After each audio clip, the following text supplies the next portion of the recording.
There's a lot of timestamps here. So let's start off with the Superman 2 stuff that James Gunn reveals. So one of the things that we have been knowing about Superman is James Gunn, and during a lot of these interviews, has been saying he is currently writing a script for a new Superman project. He's iffy on whether to call it Superman 2, but he won't say anything else from that. And even David Cornsweet isn't aware what the project is. He just knows it involves Superman. And well, in this interview, he gets asked point blank, what is it? What's going on? What's happening? So let's actually get to talking about that now. Superman involved story. Yes, Fair enough to say. totally fair enough to say. You have been cagey, though, in saying it's I'm not, being very cagey. not exactly a Superman sequel per se. Here's what okay, from the fan perspective, one of the regrets around He's post cooking Man here. of Steel was we never got like another Superman adventure. Yes. Right? We never got, Henry didn't get his shot in another Superman movie. Yes, yeah. So make me feel better. Like, It's Superman's very important. It's not like, and it isn't Batman versus Superman. It isn't. okay, it's not world's finest Batman, Superman. Okay. Okay, so we'll pause right there to talk about this. Okay, so it's still not a reveal of what the project is, and even continuing on here, James Gunn does say we will find out very soon, whether that's at San Diego Comic-Con coming up in the next couple of weeks, where he is going to be there for a panel for Peacemaker, but they said they're only talking Peacemaker. We'll see if that's true. I think they just didn't want to have expectations in case Superman was not well reviewed, got terrible box office, and they don't have to commit to announcing DCU projects at San Diego Comic-Con. But now with all the good buzz, I think James Gunn will be more open to announcing stuff at Comic-Con. Either way, we're going to know soon. And all right, he says here, this is what's been interesting for me, because if you see his reaction, whenever he gets asked, is it Superman 2? Are you making a Superman 2? He always says, define Superman 2, or what do you mean? Which made it sound like it is a story that'll involve Superman, but it's not exactly like a direct sequel. It could be a team-up movie with Batman and Superman, or it could be Superman and Supergirl, or it could be a Justice League movie, right? Where Superman could be the main character and it'll continue his story, but we're not titling it Superman 2. Here, though, he seems more open to actually calling it Superman 2. story. Yes, Fair enough to say. totally fair enough to say. You have been cagey, though, in saying it's I'm not, being very cagey. not exactly a Superman sequel per se. Right there. Okay, so that to me lets me know this actually might be Superman 2. Him going, feels like he hasn't made up his mind on whether to title it Superman and Supergirl or Superman the Quest for Peace, or whatever, some bogus title, and actually make it Superman 2. That seems a little bit more like, this is Superman 2. He just doesn't want to call it that right now. Now, the other thing we get debunked is it's not a Batman and Superman movie, okay? He says here it's not Batman versus Superman. I know people have been reading into the part where he goes, but it's not World's Finest, and he doesn't exactly clarify, but he does shake his head, no, it's not World's Finest. So look. Superman's very important. It's not like, and it isn't Batman versus Superman. It isn't. Okay, it's not world's finest Batman, Superman. Okay. See, he shook his head. He asked him, is it World's Finest? And James Gunn goes, so it looks like it's not going to be that, and it's not like James Gunn being cheeky saying it's not Batman versus Superman, because it's actually Batman and Superman teaming up, not fighting. So, all right, that's fine with me. As long as we're getting more David Cornsweet Superman, because I really do like him.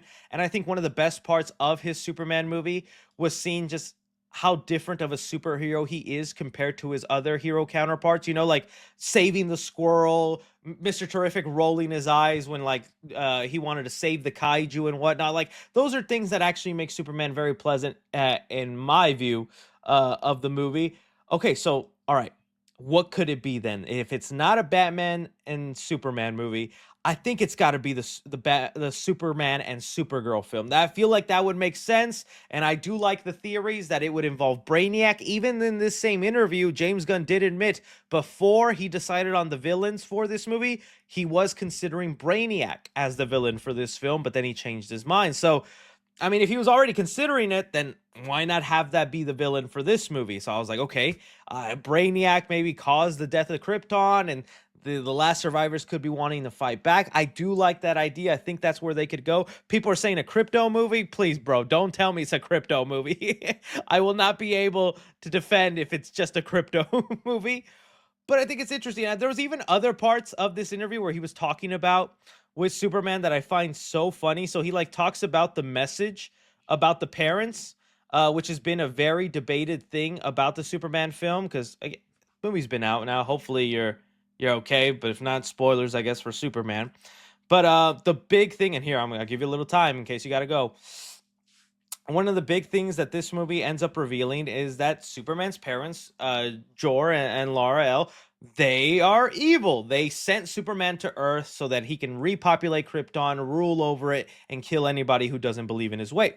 And James Gunn actually addresses this a little bit because fans are wondering, oh, is that message fake? Did Brainiac mess with it? Is that actually General Zod and not Bradley Cooper is General Zod and not Jor-El? And he faked that message and whatnot. And you can see James Gunn actually gets kind of annoyed that people think the message is fake. Has it been doctored? Is that the actual How message? can someone not think it's real? I'm just saying. How can someone? I don't understand. Like we did this. So in the test screens, people were like, "Is it real?" You know, with AI, nobody trusts anything. And then he goes on to explain all the different things in the movie that made it real. But it's funny that like you could see he's annoyed because he's seen all the reactions of people wondering, is that message real? Are they gonna backtrack it? Is it that? Because I like the movie. Even one of my nitpicks was I don't think they made it 100% clear that the message was real. There was still doubts in my mind in all the different information they gave to say it was real. Whatever though. He says here, even in the test screenings, they asked him, "Is that message real?" But the interviewer Josh does ask him, "Is that something that will come back? Is that something that we're gonna explore more?" And James Gunn kind of dances around it, but he also says, he also basically insinuates he hasn't made up his mind, so it could be something that's explored further, or it's just one and done there in Superman, and it's not really something we'll touch upon again. I found that interesting that he brought that up, but it looks like that message is real. It's there to stay for now. Whether he goes back on it or explores it further, we'll see. But as of right now, James Gunn is annoyed that people doesn't think it's real. Another thing with Henry Cavill that I definitely wanted to bring up before we get to updates on other projects in the DCU. This was an interesting insight because James Gunn here talks about the day he got hired to be the head of this DC Studios was also the same day Henry Cavill was like, "I'm coming back as Man of Steel," and he's like, "What?" Here, it's terrible. Yeah, the day we, so we were dealing with trying to figure out if we could take the job at DC Studios, and we're talking to David Zaslav and all the legal people there and figuring out what our deals would be. And the day our deal closed, all of a sudden they were announcing that, that Henry was back. And I'm like, what is going on? We know what the plan is. Like so I definitely wanted to bring that up because I remember everybody blamed James Gunn for firing Henry Cavill. Everybody blamed James Gunn for how dirty he was done. Because I remember I reported on it. I made videos. Henry Cavill made a video on his phone going, "It's good to be back. We're gonna do it great. I can't do a British accent. That's the best I can do." And so it's saddened, and people were like, "Oh, he fired him. He did him dirty. He should have kept him going." But dude, Warner Brothers was being dirty with James and Henry. The day they were signing on James was the same day they were telling Henry, "Hey, make that announcement that you're coming back."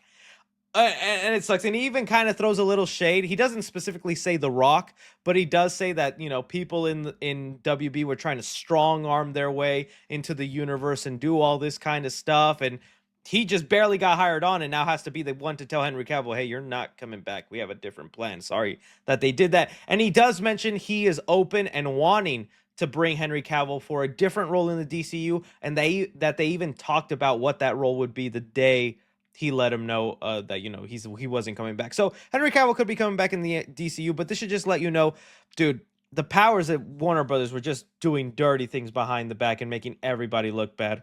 Let me see if there's one more thing, and then I'm just getting on to the actual Superman reviews. No, I think that's a Superman reviews. Other updates in the DCU. Okay,